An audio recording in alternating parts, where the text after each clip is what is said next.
This conference will now be recorded.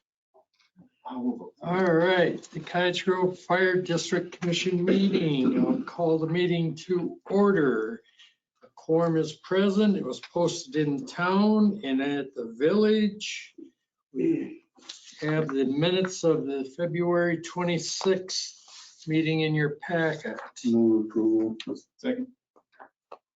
Mike, I spelled your name right this time, right? You did. I appreciate it. Motion and a second to approve the minutes as presented. Any discussion? Hearing none, all in favor signify by saying aye. Aye. Opposed, abstentions? Motion carried. Public concerns? We don't have any public here. No one online. Chief's report. Okay, my chief's report's a little bit old. I did it on the 22nd because we were out of town all last week, so a little bit behind, but it's close. Total staff is 44. We have 12 officers, 2 driver operators, 26 firefighters, and 4 probationary members. At the time that this was written, we had 89 calls for service plus 1 exposure. That was on March 22nd. That average continued. That would be about 396 calls for the year. It's been slowly creeping down because we've gone a few days, It's been kind of leveling out a little bit. So expect that number to keep dropping. Okay. Are we having any false alarms still? I know they're still at about 22%. The ones we've been getting now have been more like households, like if they have ADT. The big one that we see is like somebody's cooking and they burn food and then they don't answer their phone. So ADT sends the fire department then. Yeah. So those 89, is it 20 or is it like 10, So it's 20. 20? Yeah. Yeah. Total calls 90 and there's 20. So So pretty consistent, Right. but different. yeah. And that one's pretty consistent. That's like happens in the village and the town and Pleasant Springs. They're all doing that. So the breakdown of the calls was 9 for mutual aid, 39 in the village, 17 in Pleasant Springs, and 24 in Cottage Grove, town of Cottage Grove. Ladder one had a hydraulic leak. The first company to look at it said it was the collector, which is basically the bottom of the turntable. All the hydraulic lines and the electrical lines run through it, and it's a very difficult part to replace, very expensive to replace. We got a second opinion on it. Second opinion thought it was a leaking connection on the hoses, the nuts that hydraulic nuts that go onto it. So they replaced those. It's been back for about a week. I saw a little oil spot after I got back from vacation, but it rained and got wet. So we're just going to keep an eye on it for a little bit, but it's definitely a lot better than it was. So we're hoping that we're going to be able to avoid replacing that other part. So do you know what did that cost? The nuts, Yeah.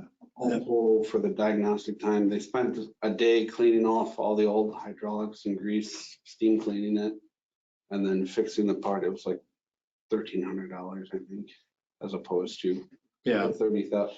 I think the one company bid 33,000 to replace it. Yeah.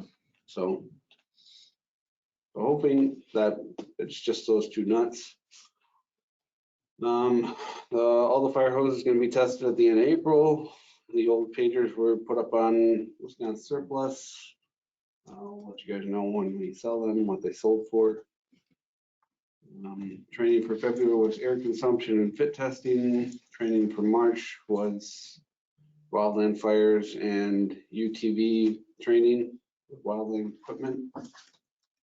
Trainings are the 3rd, 4th, and 5th Tuesdays of every month at 6:30. Members of both municipal boards are invited to join. I think Sarah came to the one last month. And Chris stopped in for a little bit too. So if you guys ever want to see it or learn more about it, feel free to stop in. We added 2 new members, Savannah Schultz and D'Angelo Allen.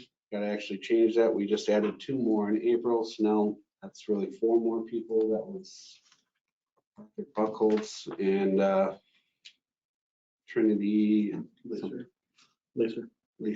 So is that 44 with the 2 from April or from? Or No, that was before that, so it's actually 46 now. So we just added them on Tuesday. We lost 1 member in March who moved to Evansville.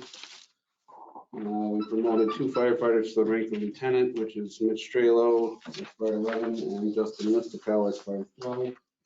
That was to get the span of control down to where it should be, because the lieutenants oversee a company of members, and they had like 9 or 10 people in each one of their companies. So now adding 2 lieutenants got it down to 5 or 6, so it's a little bit more manageable. So 2 milestones, Emma Dabbs with 3 years and Katie Miller with 6 years.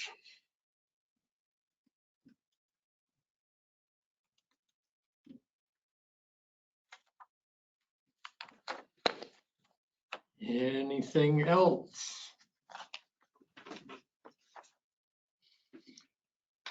Update on generator repair. They were done, let's see, in February, I believe it was. Indicate that we're going to have to start watching it. Each year, there's going to be things that are going to have to be replaced because of its age. Such as what kind of stuff? Uh, Engine, generator? No. Radiator, some of those connections. They're getting rusty. All that I saw, but also I would imagine next year when they do their February inspection, they'll give us another list of things that we need to look at. Also, we had come up that, I'm assuming it was in the wind that we had last month, the radiant heater over the back of the ambulance separated. So I had to have High Tech come and reattach that. And that was just over $400, $405.23 for them to fix that. So they have to bring in a lift. And then last week, EMS requested to have the shoreline check that plugs into the ambulance because they were having trouble with the ambulance saying charged or whatever. And when they sent the ambulance to have it checked, they didn't find anything, so they thought it might have been that line. So we had Electrical Solutions come and check the line in the cord. They were fine. So they're back at looking at the ambulance. Okay. Possibility it wasn't plugged in all the way. It's kind of, wouldn't be the first time. I mean, it's like an RV, right? Like Yeah. you just like you. But it's tell me a little bit about that. He said that the one ambulance has got a computer problem, and it's the computer that runs everything, the lights, sirens. And when they sent that out to be fixed, the other ambulance came over. The other ambulance did it for like 1 day. It did the same thing that the other ambulance did. So they thought, well, maybe it's something in the station. Is it a breaker? Overpowering it. The other ambulance hasn't done it since. Maybe And the then they breaker checked the at that power point. cord, and that was fine, I guess. So Faulty breaker. that's how he explained it to me. It- You know, well, you guys know what it's like. You really gotta No. slam them in, you know, to, Yeah. I think they would know how to do that, but I was gonna say it's a Dodge, bigger Dodge. that's all that's happened as of today. You notice how he just glazed over the Dodge count? It just, I like no his reaction. I like his Dodges. I know when to keep my mouth shut. Moving on then to discuss and consider surplus from pager replacement and capital project. So one thing we did come up with, when we priced out all the radios that got replaced in the trucks and the portables, one thing that got missed was the main radio we use to acknowledge the page when we come in, and the fishbowl radio.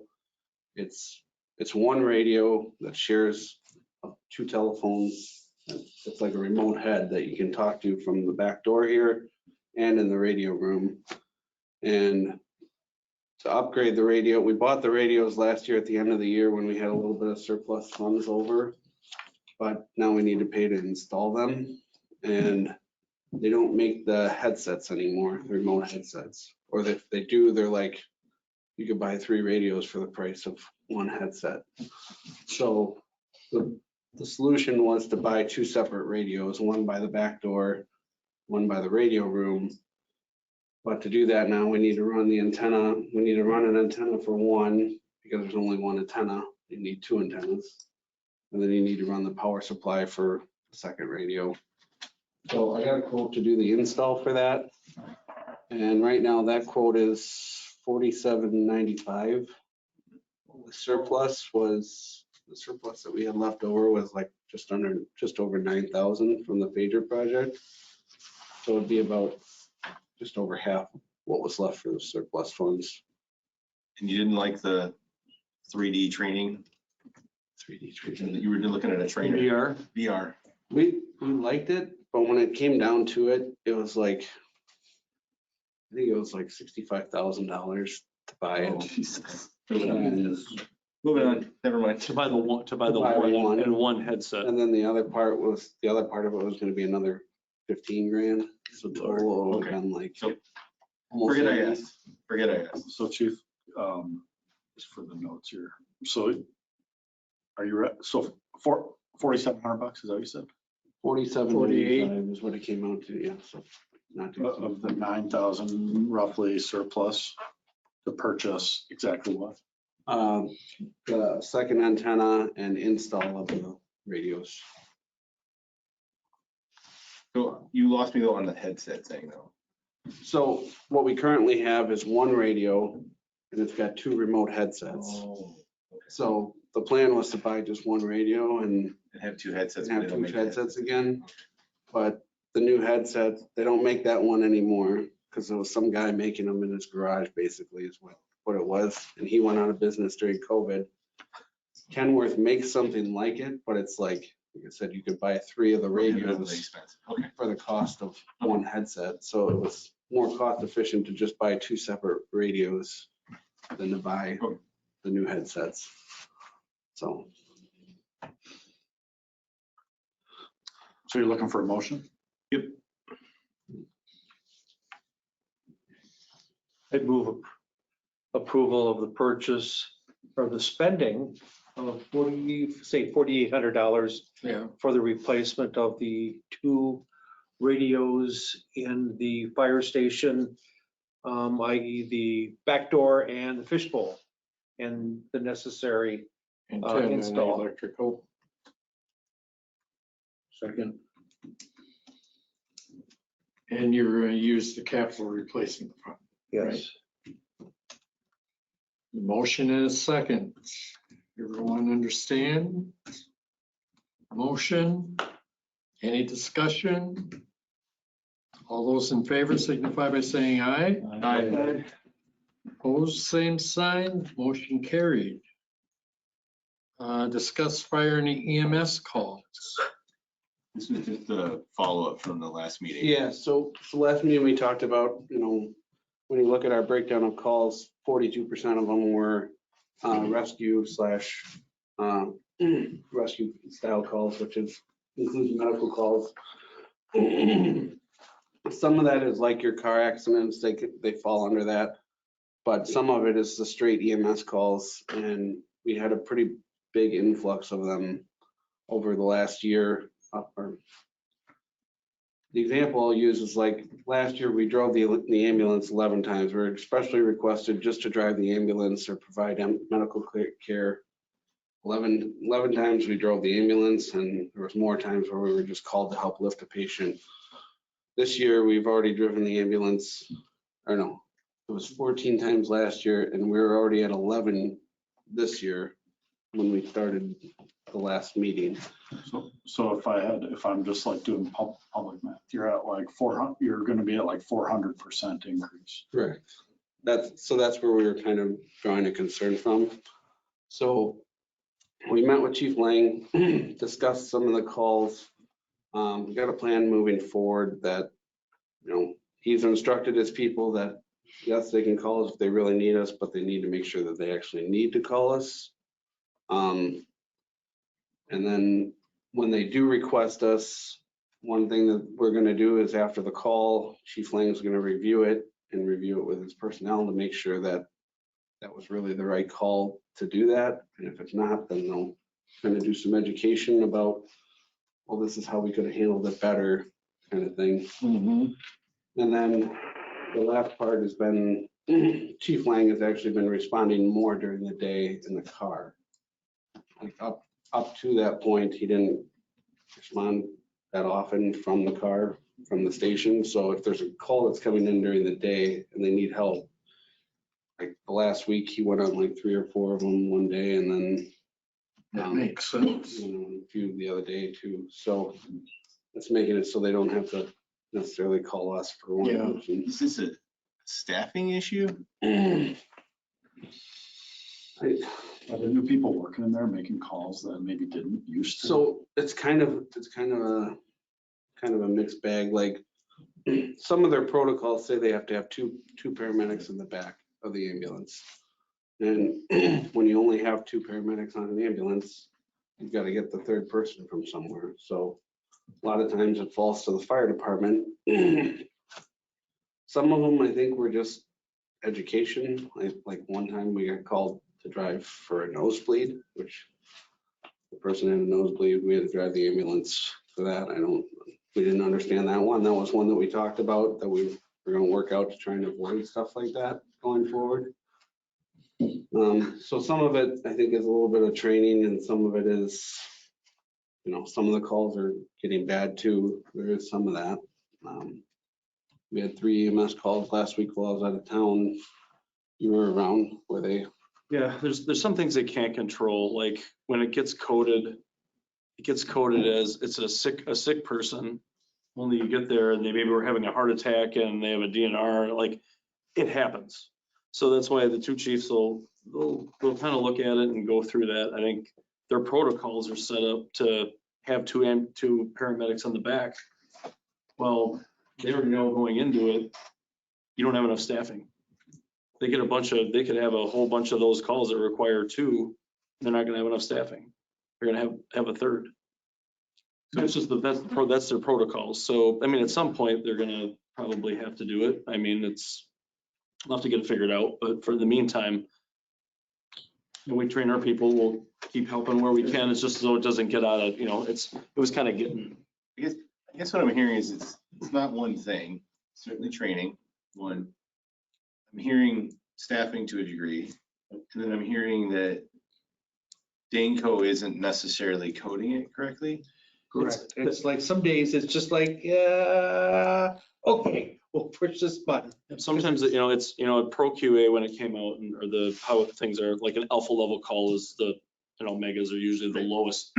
So it's like, okay, you call in, if all the information isn't given, and callers are sometimes hard to pull information out of, given, could be age, could be hearing, could be, that's a whole nother situation, but that doesn't happen very often. But then we went to another call. It was, let's see, we had the one call, it was, it crashed into the house. And then another one was like, okay, we get there, it's imminent birth. Well, imminent birth can go from imminent birth to birth.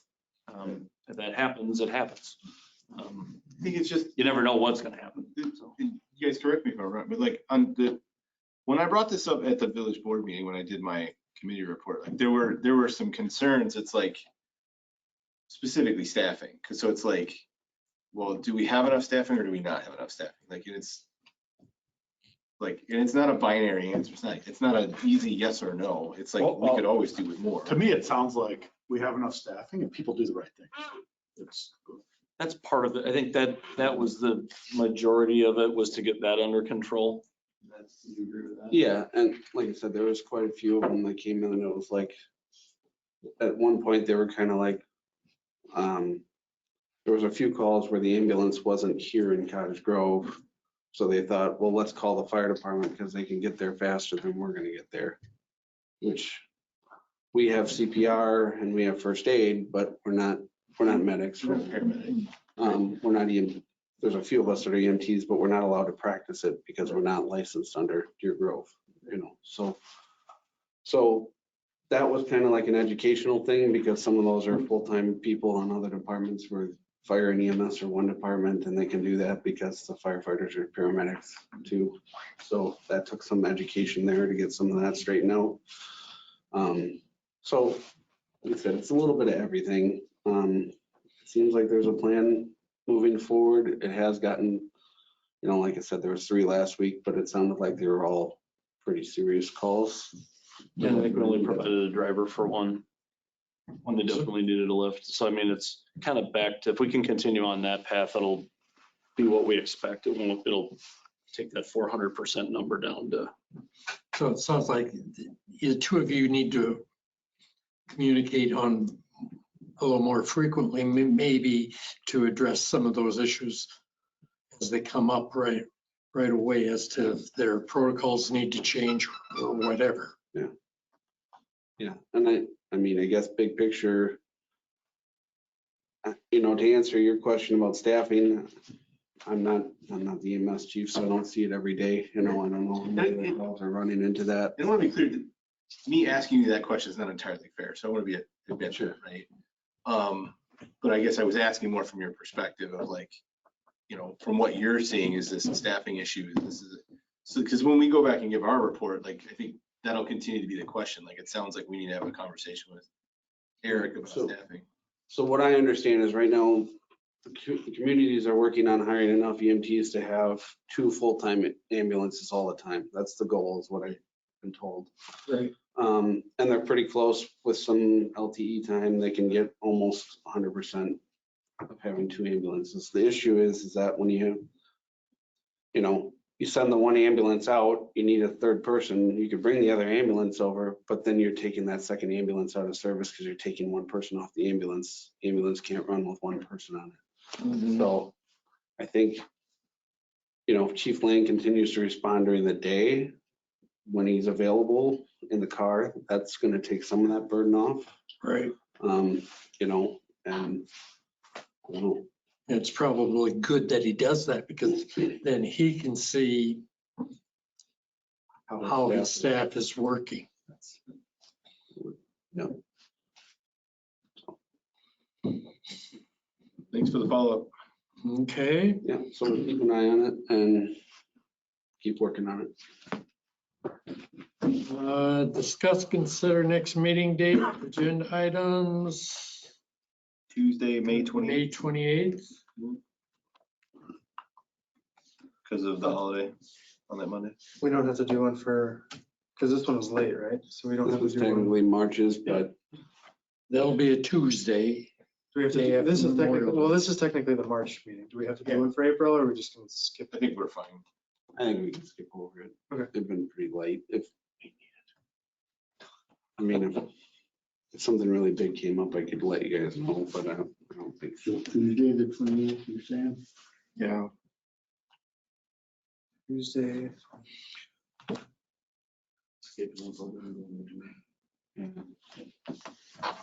We'll talk about EMS calls again. I assume. Sure. Might as well. This isn't really for next meeting, but tomorrow is Gavin Wendrick's day in the village. So just wanted to bring that up. Yeah, thank you for the reminder on that. What day? Thank you.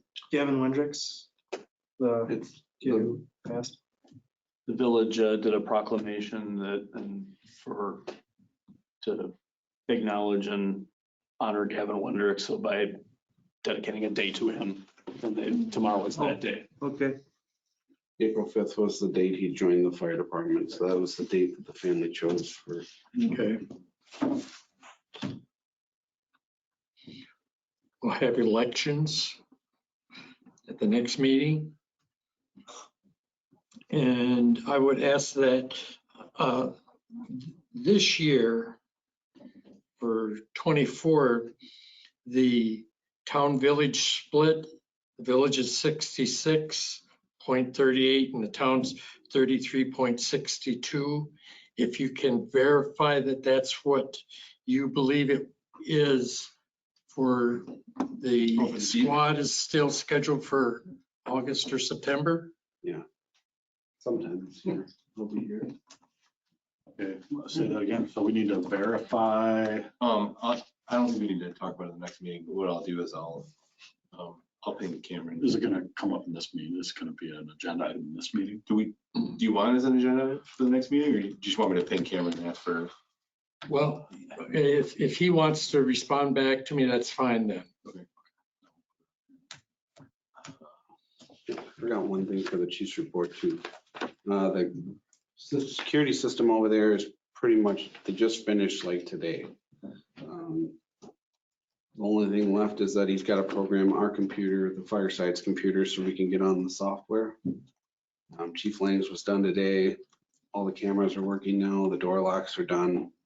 So it's pretty much done except for installing some software that he's gonna do tomorrow. Then the security system's done over there as well. Sorry. Didn't have that in the- And so how does either the town or the village get in? Key fobs coming. They didn't have enough. Chief Lane could probably get those programmed. I'll talk to him about getting you guys. Are we gonna have an emergency government That got canceled. meeting then next week? No. But for right now, That's canceled. what he did right now is like, so the front doors, they moved the key card to the inner doors. So what they did right now is he's got those unlocked and he's still got the keypad on the front door for right now. So that's that same code that it's been for the last few months. So for now, you can still get in through the front door with the keypad until we get everybody their fobs.